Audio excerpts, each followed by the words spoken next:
কেমন আছেন সবাই? শুভ কাবেরীর নতুন একটি ভ্লগে আপনাদের স্বাগত জানাই। আজ বুধবার, এখন বাজে সন্ধ্যা 7:30টার মতো। এখন আমি আর শুভ যাচ্ছি গোয়ানাড়া গোবিন্দপুর রাধা মাধব রাস উৎসব দেখতে, মানে রাসের মেলায়। আমাদের বাড়ির খুবই কাছে।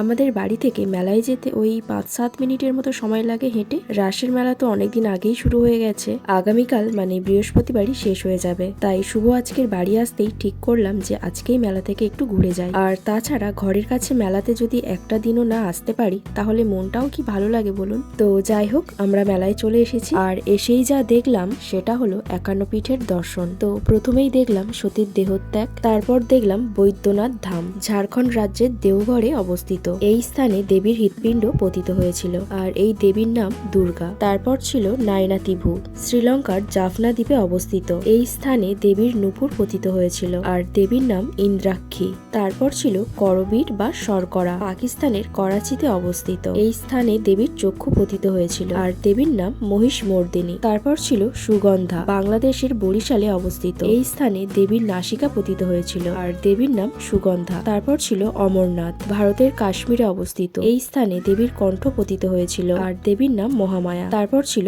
জ্বালামুখী, হিমাচল প্রদেশের কাংড়া উপত্যকায় অবস্থিত। এই স্থানে দেবীর জিহ্বা পতিত হয়েছিল, আর দেবীর নাম অম্বিকা। তারপর ছিল জলন্ধর, ভারতের পাঞ্জাবে অবস্থিত। এই স্থানে দেবীর স্তন পতিত হয়েছিল, আর দেবীর নাম ত্রিপুর মালিনী। তারপর ছিল ভ্রামরী দেবী, জলপাইগুড়ি জেলার জলপেশে অবস্থিত। এই স্থানে দেবীর বাম পা পতিত হয়েছিল, আর দেবীর নাম ভ্রমরী। তারপর হলো মানস, তিব্বতের মানস সরোবরের কাছেই অবস্থিত। এই স্থানে দেবীর ডান পা পতিত হয়েছিল, আর দেবীর নাম দাক্ষায়ণী। তারপর ছিল সর্বমঙ্গলা, পশ্চিমবঙ্গের বর্ধমান জেলায় অবস্থিত। এই স্থানে দেবীর নাভি পতিত হয়েছিল, আর দেবীর নাম সর্বমঙ্গলা। তারপর ছিল গণ্ডকী, নেপালের পোখরাতে অবস্থিত। এই স্থানে দেবীর মস্তিষ্ক পতিত হয়েছিল, আর দেবীর নাম হলো চণ্ডী। তারপর ছিল বেহুলা, বর্ধমান জেলার কেতু গ্রামে অবস্থিত। এই স্থানে দেবীর বাম পা পতিত হয়েছিল, আর দেবীর নাম হলো বেহুলা। তারপর ছিল মঙ্গলচণ্ডী, বর্ধমান জেলার উজ্জয়িনীতে অবস্থিত। এই স্থানে দেবীর ডান কবজি পতিত হয়েছিল, আর দেবীর নাম মঙ্গলচণ্ডিকা। তারপর ছিল ত্রিপুরেশ্বরী, ত্রিপুরা রাজ্যের উদয়পুরে অবস্থিত। এই স্থানে দেবীর ডান পা পতিত হয়েছিল, আর দেবীর নাম ত্রিপুরা সুন্দরী। তারপর ছিল চন্দ্রনাথ, বাংলাদেশের চট্টগ্রাম জেলার সীতাকুণ্ডে অবস্থিত। এই স্থানে দেবীর ডান হাতের অর্ধ অংশ পতিত হয়েছিল, আর দেবীর নাম হলো ভবানী। তারপর ছিল কঙ্কালীতলা, বীরভূম জেলার বোলপুরে অবস্থিত। এই স্থানে দেবীর অস্থি বা হাড় পতিত হয়েছিল, আর দেবীর নাম দেবগর্ভা। তারপর ছিল কামাখ্যা, গুয়াহাটিতে নীলাচল পর্বতে অবস্থিত। এই স্থানে দেবীর যোনি পতিত হয়েছিল, আর দেবীর নাম কামাখ্যা। তারপর ছিল যোগাদ্দা, বর্ধমান জেলার ক্ষীর গ্রামে অবস্থিত। এই স্থানে দেবীর ডান পায়ের বৃদ্ধাঙ্গুলি পতিত হয়েছিল, আর দেবীর নাম যোগাদ্দা। তারপর ছিল কালীঘাট, কলকাতার কালীঘাটে অবস্থিত। এই স্থানে দেবীর ডান পায়ের আঙ্গুল পতিত হয়েছিল, আর দেবীর নাম কালিকা। তারপর ছিল প্রয়াগ, এলাহাবাদের প্রয়াগ সঙ্গমে অবস্থিত। এই স্থানে দেবীর হাতের আঙ্গুল পতিত হয়েছিল, আর দেবীর নাম ললিতা বা মাধবেশ্বরী। তারপর ছিল জয়ন্তিয়া, বাংলাদেশের সিলেটে কানাইয়া ঘাটে অবস্থিত। এই স্থানে দেবীর বাম জঙ্ঘা পতিত হয়েছিল, আর দেবীর নাম জয়ন্তী। তারপর ছিল কিরিটেশ্বরী, মুর্শিদাবাদ জেলার কিরিটকনে অবস্থিত। এই স্থানে দেবীর মুকুট পতিত হয়েছিল, আর দেবীর নাম হলো বিমলা। তারপর ছিল বারাণসী, উত্তরপ্রদেশের গঙ্গা তীরে মণিকর্ণিকা ঘাটে অবস্থিত।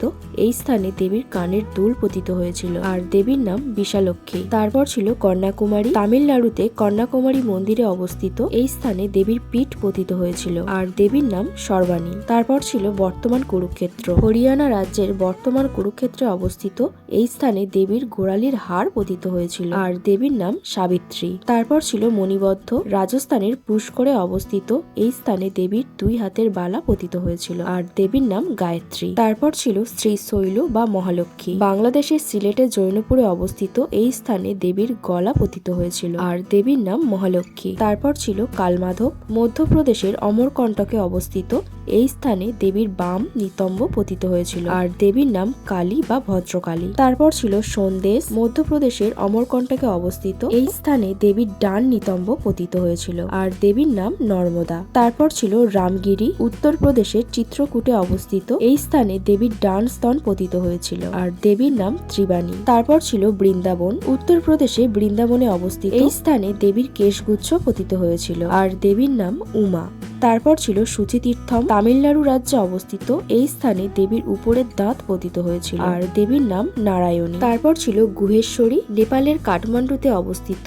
এই স্থানে দেবীর জনুদ্দয় পতিত হয়েছিল আর দেবীর নাম হলো মহাশিরা। তারপর ছিল পঞ্চসাগর, হরিদ্বারের নিকটে অবস্থিত। এই স্থানে দেবীর নিচের দাঁত পতিত হয়েছিল আর দেবীর নাম বরাহী। তারপর ছিল ভবানীপুর, বাংলাদেশের বগুড়া জেলায় অবস্থিত। এই স্থানে দেবীর তল্প পতিত হয়েছিল, দেবীর নাম অর্পণা। তারপর ছিল শ্রী পর্বত, কাশ্মীরের লাদখের নিকটে অবস্থিত।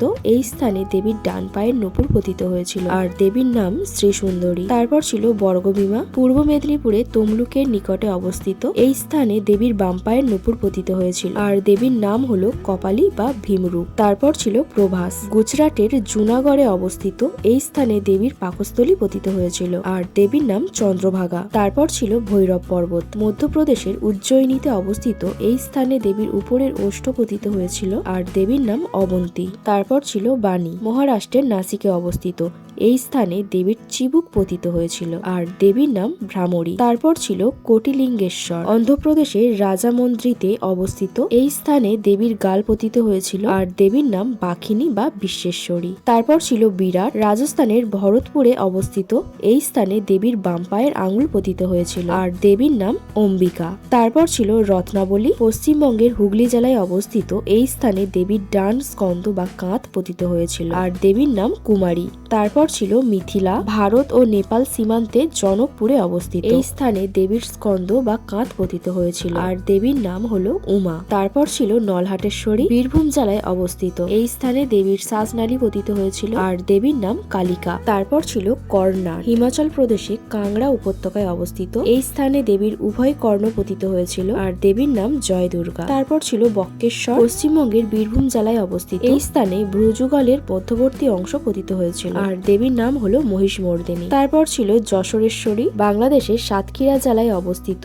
এই স্থানে দেবীর হাতের আঙুল ও পায়ের পাতা পতিত হয়েছিল আর দেবীর নাম যশোরেশ্বরী। তারপর ছিল অট্টহাস, পশ্চিমবঙ্গের বর্ধমান জেলায় অবস্থিত। এই স্থানে দেবীর ওষ্ঠ বা ঠোঁট পতিত হয়েছিল আর দেবীর নাম ফুল্লরা। তারপর ছিল নন্দিকেশ্বরী, বীরভূমে অবস্থিত। এই স্থানে দেবীর গলার অলংকার পতিত হয়েছিল আর দেবীর নাম নন্দিনী। তারপর ছিল হিংলাজ বা হিঙ্গুলা, পাকিস্তানের মারকন মরুভূমিতে অবস্থিত। এই স্থানে দেবীর বক্ষরুদ্র পতিত হয়েছিল আর দেবীর নাম হলো কট্টরি। তো আমাদের 51 পীঠের দর্শন হয়ে গেল আর এর মধ্যে আমি মাত্র দুটো জায়গায় গেছি, মানে কলকাতার কালীঘাটে গিয়ে মাকে পুজো দিয়ে এসেছি আর পূর্ব মেদিনীপুরে তমলুকের কাছে যে বর্গভীমা মন্দিরটা রয়েছে ওখানেও গিয়ে আমরা পুজো দিয়ে এসেছি। তো এখন পর্যন্ত অনেক তীর্থস্থানে ঘুরেছি, তবে 51 পীঠের মধ্যে মাত্র দুটো জায়গাতেই আমার যাওয়া হয়েছে। আর সত্যি বলতে আমি এত ঠাকুরের নামও জানতাম না আর কোন দেবীর কোথায় কি পতিত হয়েছে সেটাও জানতাম না। আর এখানে তো প্রত্যেকটা ঠাকুরের ওপরে লিখেই দিয়েছে, তাই আপনাদেরকে একটু পড়ে শোনাতে পারলাম। তো যাই হোক, আর এদিকে করেছে দেখুন,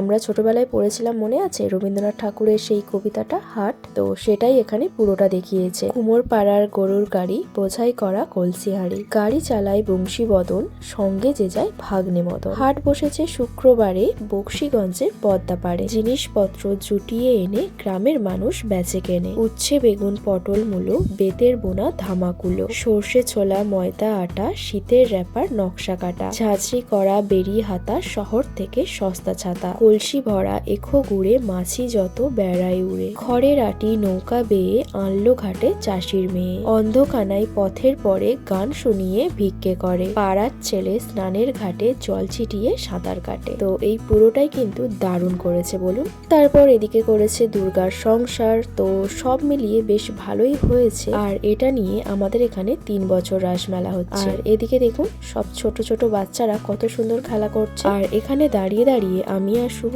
দেখছিলাম যে ছোটবেলায় ও কোন খেলাটা খেলতো আর আমি কোন খেলাটা খেলতাম। আর মেলার সবচেয়ে আকর্ষণীয় জিনিস হলো এই যে নাগরদোলা, ব্রেক ড্যান্স।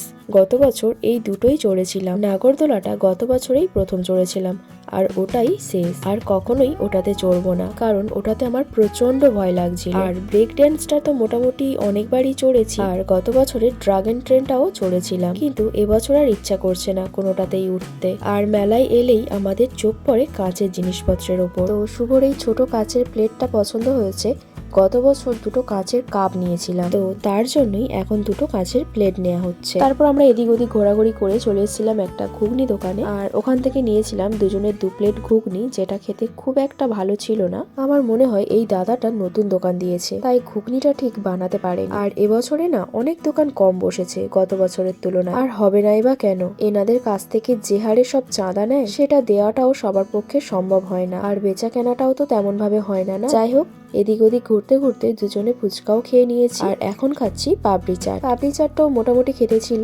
তারপরে নিয়েছিলাম ভেলপুরি, যেটা খেতে একদমই বাজে ছিল। মেলায় আসা মানে শুধু উল্টো পাল্টা খাবার দাবার খাওয়া, সেটা ভালো লাগুক আর না লাগুক, যেটা ইচ্ছা করে সেটাই নিয়ে নিই। এই করে করে অনেক টাকাও নষ্ট হয় আর খাওয়া দাওয়াও ঠিকঠাক হয় না। তো যাই হোক, তারপরে আমরা বাড়ি চলে এসেছিলাম, আর এখন বাজে মোটামুটি 9:30টার মতো। তো মেলার অনেক কিছুই হয়তো আপনাদের সাথে আজকে আর শেয়ার করতে পারলাম না, মোটামুটি যতটা পেরেছি আপনাদের সাথে আমি শেয়ার করেছি। তো যাই হোক, চলুন তবে আজকের ভিডিওটা আমি এখানেই শেষ করছি।